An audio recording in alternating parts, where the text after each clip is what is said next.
Okay, so I just checked out the Zika fever page on Wikipedia, and I noticed a few things that aren't quite right. And I think I'll add to it and add the references of the proof.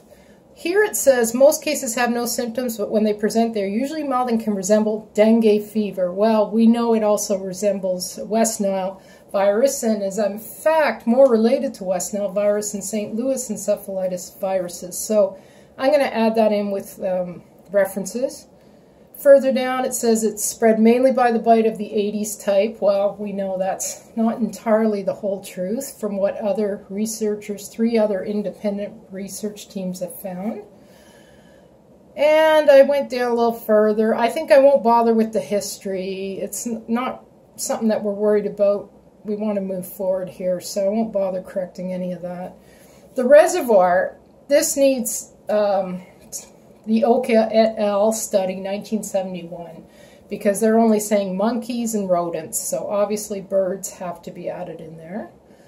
And lastly, I was surprised to see this, because I didn't expect to find it on this page, that the WHO does mention the use, endorsing the use of Wolbachia to render mosquitoes resistant, or so they think.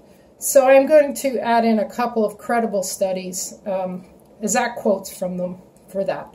So just give me a sec, I'll add those in, and then we'll come back and see what happens.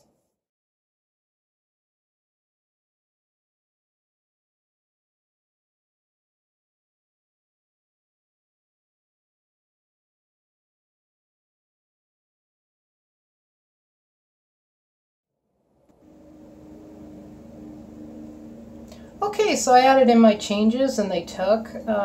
At one point they wouldn't allow me to put infobarrel references in, which is fine, I understand. I only had a couple of those. So I also added in Zika also resembles West Nile virus and is supported 99% within the phylogenetic clade alongside West Nile and St. Louis encephalitis virus, Kulik's associated viruses, and I have the link to that. And I added in Dr. Constancia Ayres and Fiora Cruz Recefi has shown that a far more common mosquito, Kulik's, I can't say that name, blah blah blah, can be infected with Zika virus in the lab. And Dr. Guides presented strong evidence. The reference is there. A study by Gu et al. In China, the potential roles of vector in China, and that there are different strategies.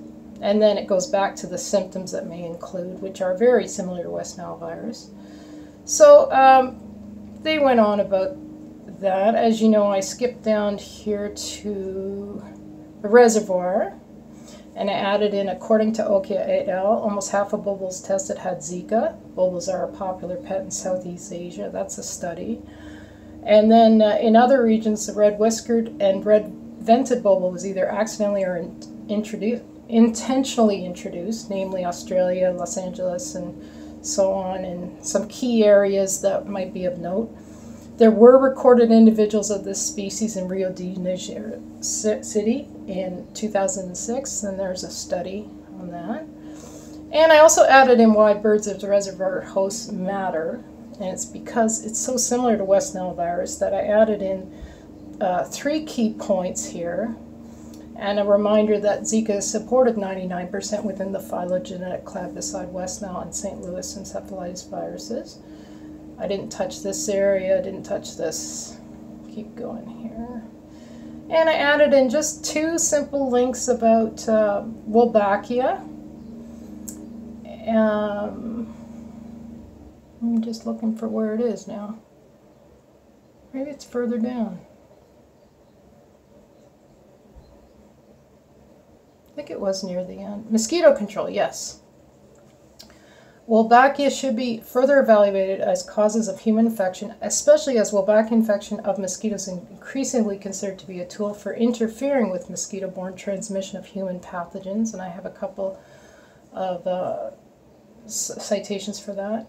Wolbachia can potentially enhance a vector-borne pathogen that causes human disease. Our results, combined with other Wolbachia enhancement studies, suggest that field deployment of Wolbachia-infected mosquitoes should proceed with caution. And those are just the 2 sentences I added there. And nice that those additions have been automatically made, and we'll just see if they stay.